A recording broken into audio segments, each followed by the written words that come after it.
어머니가 우리 집에서 가족 모임을 열기로 했을 때 해야 할 일이 산더미처럼 많았다.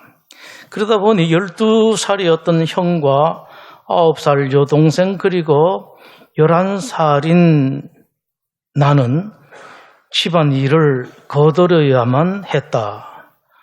어머니는 아버지와 함께 막바지 장을 보러 시내로 나갈 채비를 하면서 이렇게 신신당부를 하셨다. 오븐에 빵 반죽 4덩이 넣어놨다. 절대 빵 잘 지켜봐야 한다. 노릇노릇하게 황금빛을 띠면 바로 꺼내야 된다. 빵 태워 먹었다간 너희들 모두 혼날 줄 알아라. 그러겠노라고 우리 3남매는 철석같이 약속했다. 형 리처드와 여동생 루시아 그리고 나는 소파에 가만히 앉아 기다리고 또 기다렸다. 그러다 지루해진 우리는 밖에서 조금만 놀기로 했다. 시간을 보내기 위해 조금 노는 것이 무슨 큰일 날 일일 것 같지는 않았다. 시간 가는 줄 모르고 놀던 우리는 빵이 타는 냄새를 맡고서야 비로소 정신을 차렸다. 빵! 우리 셋은 한 목소리로 소리 질렀다. 후다닥 부엌으로 달려 들어갔다. 형이 오븐 문을 여는 모습을 숨죽이며 우리 둘은 지켜봤다. 시큼한 빵 덩어리에서 연기가 나고 있었다. 형은 오븐 문을 쾅 닫아버렸다. 우리 이제 어떻게 하지? 우리는 모두 두 손을 움켜잡고 안절부절하지 못했다. 그러자 여동생 루시아가 말했다. 엄마가 하나님은 어떤 것이든 가능하다고 하셔서 우리 같이 기도하자. 우리는 따뜻한 오븐 문 위에 한 손씩 얹고 고개를 숙였다. 내가 기도를 시작했다. 하나님, 엄마가 우리에게 일러준 대로 저 빵들이 노릇노릇한 황금식을 띠도록 고쳐주세요. 형이 덧붙였다. 그렇게 해주시지 않으면 우리 엄청 혼날 거예요. 여동생이 기도를 마무리했다. 예수님 이름으로 기도드립니다. 아멘. 머뭇 망설이다가 리처드 형이 오븐 문을 다시 열었다. 그런데 놀랍게도 오븐 안에는 노릇노릇하게 황금빛으로 구워진 빵이 들어있는 것이 아닌가. 이튿날 가족들이 모였을 때 빵 맛을 본 이모가 이렇게 말했다. 우리가 쭉 사용해온 레시피 그대로 한 거네. 그러자 삼촌이 말했다. 아니야, 이 빵은 전혀 맛이 다른데 내가 이제껏 먹어본 빵 중에 단연 최고야. 가족들 모두 삼촌 말에 동의했다. 결국 우리 3남매는 엄마를 부엌으로 모시고 가서 사실 그대로를 말씀드렸다. 10살 아이가 커서 나중에 한 말입니다. 빵에 기적이 일어났다고요? 그게 아니었습니다. 그것은 우리 3남매의 기도 응답이었습니다. 기적 중에는 여러분, 11살 아이에게 일어났던 그런 기적도 있고 또 여러분들 나름대로 보시는 그런 기적도 있고 오늘 본문과 같은 그런 기적도 있습니다. 초대교회 시절 어느 날 베드로와 요한이 기도하러 성전에 올라가는 길이었습니다. 성전 문 앞에서 날 때부터 일어서지 못한 사람이 베드로와 요한에게 구걸을 합니다. 그 순간 베드로가 무슨 생각이었던지 평소에 한 번도 하지 않던 행동을 합니다. 그 환자를 향하여 우리를 보시라. 그리고선 예수 그리스도의 이름으로 걸어라 하고 그 환자 손을 잡아 일으켰습니다. 그 순간 40년간 한 번도 일어서 보지 못했던 사람이 일어나서 걷기도 하고 뛰기도 했습니다. 믿기 어려운 놀라운 기적입니다. 오늘날 기독교 신자들에게 있어서 이 기적은 또 다른 중요한 의미가 있습니다. 기적 그 자체보다 기독교 신자들은 이 기적을 어떻게 보아야 하는가? 다른 말로 하면은 하나님께서는 이 기적을 가지고 오늘 우리 기독교 신자들에게 무엇을 말씀하시는가라는 겁니다. 나름대로 여러분들 이 말씀을 여러 차례 보셔서 들으셨을 것입니다. 여러분들은 이 기적을 어떻게 보시는지 한번 생각하면서 오늘 말씀을 함께 나누도록 그렇게 하겠습니다. 지금까지 이 기적에 대해서 여러 가지 해석이 있었습니다만은 오늘 그 대표적인 것 둘을 살펴봅니다. 하나는 예수님을 잘 믿기만 하면은 이런 기적이 일어난다. 참 그럴듯하고 좋게 들리는 말입니다. 그러나 본문을 아무리 자세히 봐도 그 사람이 예수님을 잘 믿었다라는 말이 없습니다. 구걸 장소가 성전 문 앞이라는 말은 있습니다. 그러나 그것은 그 사람의 신앙이 돈독 해소가 아니라 그곳에 사람들이 제일 많이 지나다니는 물 좋은 곳이기 때문에 그 사람이 거기 앉아서 구걸하고 있었습니다. 또 하나 여러분 성경 보시면서 그럼 이건 무슨 말인가 보실 수 있는 것이 16절에 있습니다. 그 이름을 믿음으로 그 이름이 너희가 보고 아는 이 사람을 낫게 했다라는 베드로의 말씀입니다. 마치 이 말씀은 그 환자가 몸에 병도 있고 구걸했지만은 그러나 믿음만은 있었다라는 말씀인 것처럼 보입니다만은 이 말씀의 정확한 번역은 이렇습니다. 그 사람을 낫게 한 그것은 그 이름을 믿는, 즉 예수님의 이름을 믿는 우리의 믿음으로 된 것입니다라는 말입니다.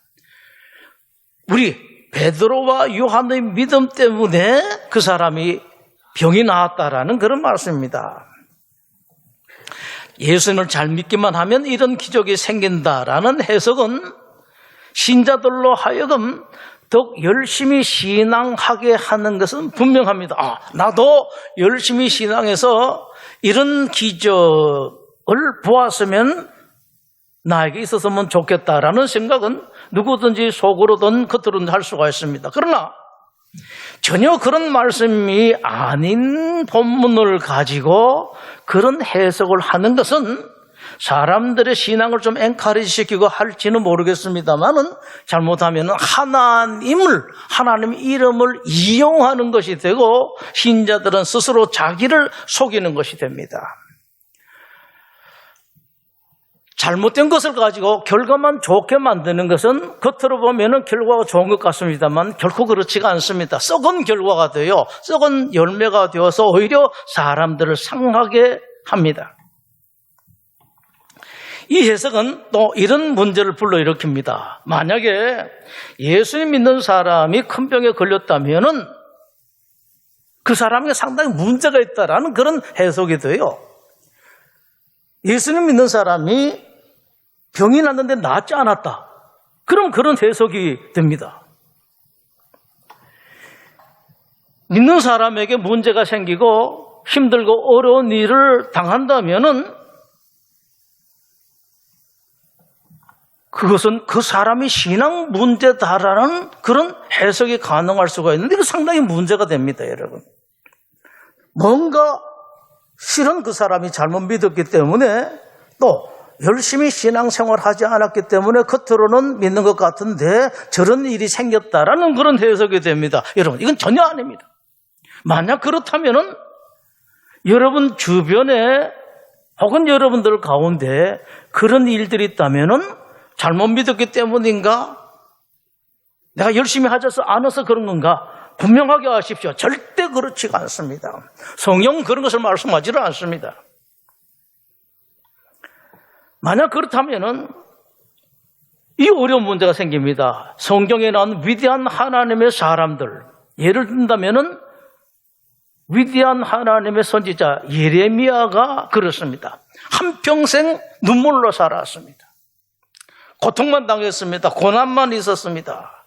그러면 그런 위대한 하나님의 종 예레미야가 겉으로는 그런 대단한 모습을 보입니다만 속으로는 믿음이 잘못되었는가? 잘못된 신앙을 했는가? 그건 아니죠. 사도 바울입니다. 세상 부귀 영화 모두 버렸습니다. 오로지 예수님은 전한 사도 바울이었었습니다. 그런데 다른 사람 병을 낫게 하면서도 자기 병은 낫질 않았습니다. 대단한 학력, 대단한 재산 다 버리고 하나님만 위해서 평생 생명을 바쳤던 바울, 왜 병이 낫지 않는가? 그러면은 겉으로는 그렇지만 속에 무슨 문제가 있었단 말이냐? 이런 것은 결단코 아니죠. 예수님의 12 제자 중에서 3년 동안 열심히 예수님으로부터 배워놓고서도 일 한번 제대로 하지를 못하고 순교한 사도가 있습니다. 야고보 사도죠. 그럼 그 야고보 사도는 뭐가 잘못되었는가? 신앙이 잘못되었는가? 여러분들이 너무 잘 아시는 성령 충만하고 지혜로운 하나님의 충성된 종 스데반, 그렇게 비참하게 죽었습니다. 돌에 맞아 죽었습니다. 그럼 스데반은 잘못된 믿음, 잘못된 신앙생활을 했는가? 결단코 그거 아니죠. 특히 성경 중에 욥기는 고난에 대해서 가장 말씀을 잘하고 있습니다. 그런데 욥기 그 긴 말씀 중에 전혀 그 말씀을 하고 있지 않습니다. 그런 해석을 허락하지 않습니다. 도리어 욥기는 믿는 사람도, 아주 잘 믿는 사람도 얼마든지 고난을 당할 수가 있고 어려운 일을 당할 수 있다고 말씀을 하십니다. 그게 욥기예요. 예수님을 잘 믿기만 하면 이런 기적이 일어난다는 말씀은 완전히 틀린 해석은 아닙니다만은 적어도 이 본문을 가지고서 그런 해석을 해서는 안 됩니다. 하나님의 사람들은 이런 일에 있어서도 혹 그것 때문에 좋은 결과가 생길 것 같지만은 그러나 끝까지 그런 일에 있어서도 종직해야 됩니다. 두 번째 해석입니다. 누구든지 성령 충만하면 이런 능력을 받는다. 베드로 봐라. 요한을 봐라. 그 능력 얼마나 대단한가. 그러나 그 두 어른도 과거에는 문제가 많던 사람이었다. 베드로는 예수님께서 체포되었을 때에 3번이나 예수님 모른다고 부인하고 저주까지 했고, 요한은 자기네들 환영하지 않는다고 사람들 향해서 아주 저전스러운 그런 말을 할 뻔했습니다. 하늘에서 불을 내려달라 그래서 그 사람들 확 태워버릴까, 그런 말을 했던 사람입니다. 과거에 이랬던 사람들이, 그러나 저 봐라, 그런 사람들도 성령 충만하면 얼마든지 이런 능력을 받는다라는 해석입니다. 이 해석도 틀린 것은 아닙니다만은 그러나 그렇다고 해서 정확한 해석, 바른 해석인 것은 아닙니다. 정확하게 말하려면 이렇게 말해야 됩니다. 성령 충만하면 이런 능력을 받을 수도 있다. 이렇게 말하면 정확한 해석이 됩니다. 가능성에 대해서 말할 수가 있습니다. 왜냐합니까? 성령 충만하다고 모두 다 그런 능력을 받는 것은 아니기 때문입니다. 여러분들 가운데서도 성령 충만하신 분이라고 다 이런 능력을 받는 분이 아닙니다. 혹시 여러분들 성령 충만해서 이런 능력을 받았다 하더라도 내가 저 사람보다 더 성령 충만하고 이런 것은 아닙니다. 그런 능력은 자격이 된다고 누구든지 당연히 받는 것이 아니라, 그런 능력은 하나님에게 특별한 필요가 있을 때에 하나님께서 일시적으로 주실 수가 있습니다. 하나님께서 필요하다고 판단되실 때, 그리고 그 사람이 그런 능력을 받을 만한 사람으로 있는 동안만 하나님께서 잠시 허락하실 수가 있습니다. 자, 이제 중요한 것은 베드로와 요한의 그 놀라운 일을 통해서 하나님께서 나에게 어떤 말씀을 주시는가 하는 겁니다. 그 말씀은 아주 간단하고 명확합니다. 갈릴리 나사렛 예수는 십자가에 못 박혀 죽었으나 다시 살아나셨다. 다시 살아나서 하늘에 올라온 예수는 하늘에서 여전히 같은 일을 하고 계신다.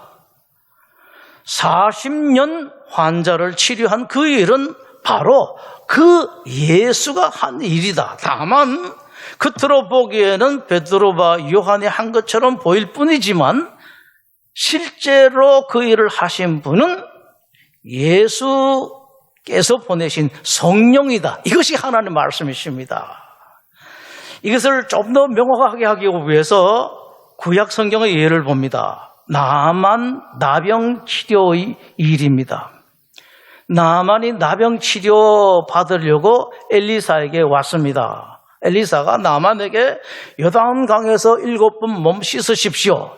우여곡절 끝에 나만이 그대로 해서 나병이 완쾌되었습니다. 자, 여러분들의 질문 드립니다. 이스라엘의 요단강 그 물에 나병 치료하는 혐이 있어서 그랬을까요? 다른 나병 환자들도 요단강에서 몸을 7번 씻으면 다 치료가 되었을까요? 아니면 엘리사에게 나병 치료하는 능력이 있어서 나병 환자 누구든지 엘리사에 가면은 다 치료가 되었을까요? 그건 아닙니다. 그 질문에 대한 답이 나병 완쾌된 나만의 입을 통해서 들을 수가 있습니다. 나만이 나병 다 낫고 난 뒤에 엘리사 찾아와서 고맙다고 하면서 이런 신앙 고백을 합니다. 내가 이제 이스라엘 외에는 온 천하에 신이 없는 줄로 압니다. 이스라엘에 하나님 한 분만이 신인 줄 압니다. 이제부터 저는 이스라엘의 여호와 외에 다른 신에게는 제사를 드리지 않겠습니다. 오직 이스라엘의 하나님 여호와에게만 제사를 드리겠습니다.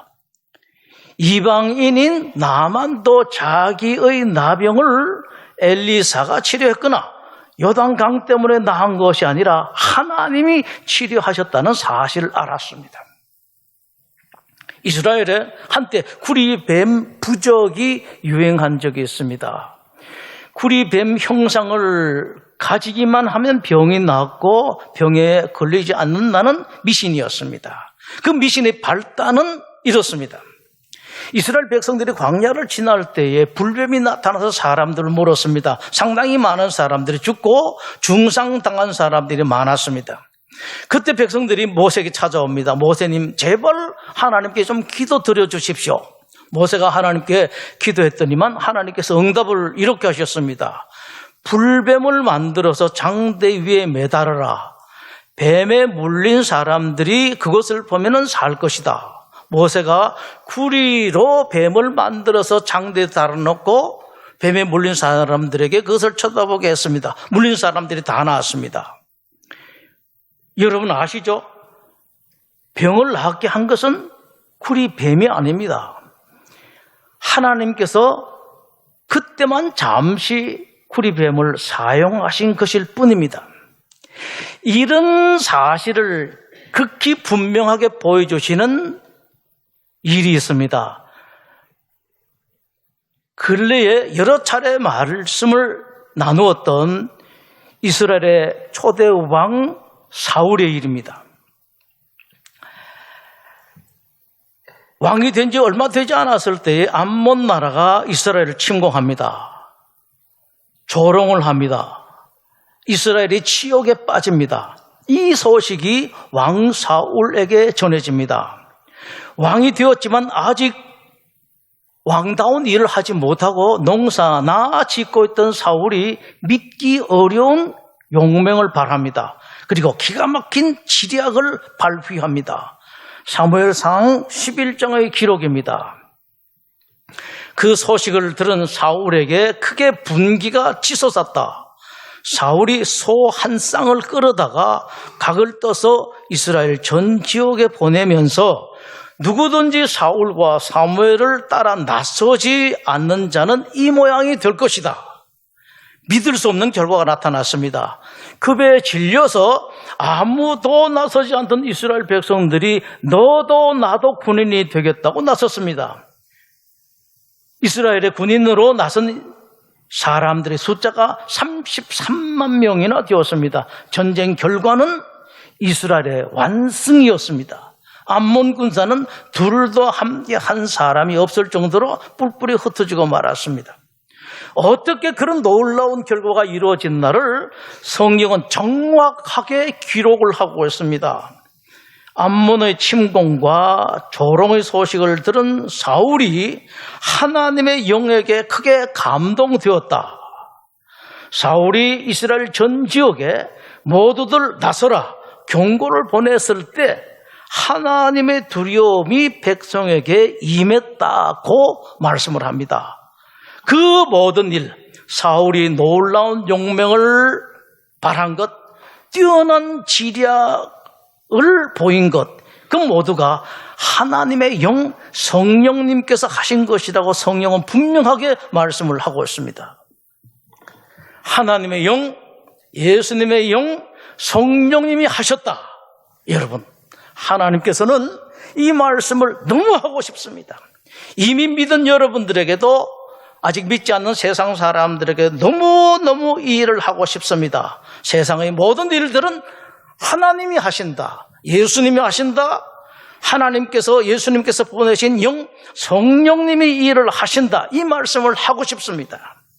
그것 때문에 하나님께서는 베드로와 요한에게 그 놀라운 능력을 주시고 그 환자를 치료하게 하시고 놀라서 모인 모든 사람들에게 그 말을 하게 하셨습니다. 12절입니다. 베드로가 이것을 보고 백성에게 말하되 이스라엘 사람들아 이 일을 왜 놀랍게 여기느냐? 우리 개인의 권능과 경건으로 이 사람을 걷게 한 것처럼 왜 우리를 주목하느냐? 아브라함, 이삭, 야곱의 하나님 곧 우리 조상의 하나님이 그의 종 예수를 영화롭게 하셨느니라. 너희가 그를 넘겨주고 빌라도가 놓아주기로 교리한 것을 너희가 그 앞에서 거부하였으니 너희가 거룩하고 의로운 일을 거부하고 도리어 살인한 사람을 놓아주기로 구하여 생명의 주를 죽였도다. 그러나 하나님이 죽은 자 가운데서 그를 살리셨으니 우리가 이 일의 증인이라. 그 이름을 믿음으로 그 이름이 너희가 보고 아는 이 사람을 성하게 하였나니 예수로 말미암아 난 믿음이 너희 모든 사람 앞에서 이같이 완전히 낫게 하였느니라. 성령님이 하셨다. 하나님이 하셨다.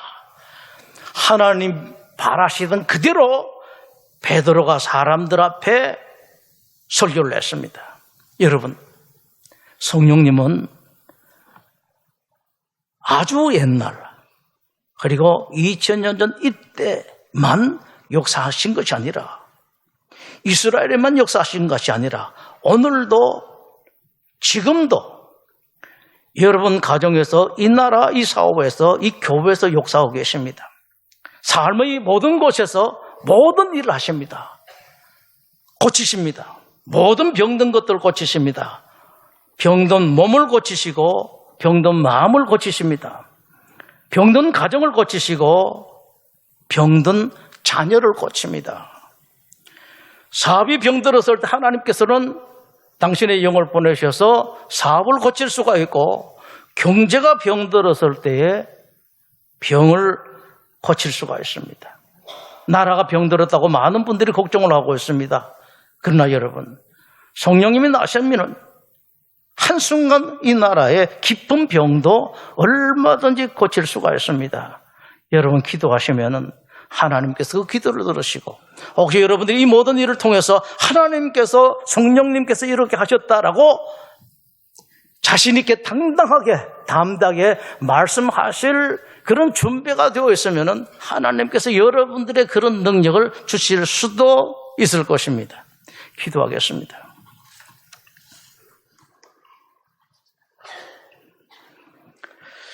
하나님, 우리 성도들에게 은혜 베풀어 주셔서 하나님께서 우리 성도들을 통해서 놀라운 일을 하실 만한 그런 사람들이 되게 하여 주시옵소서. 병든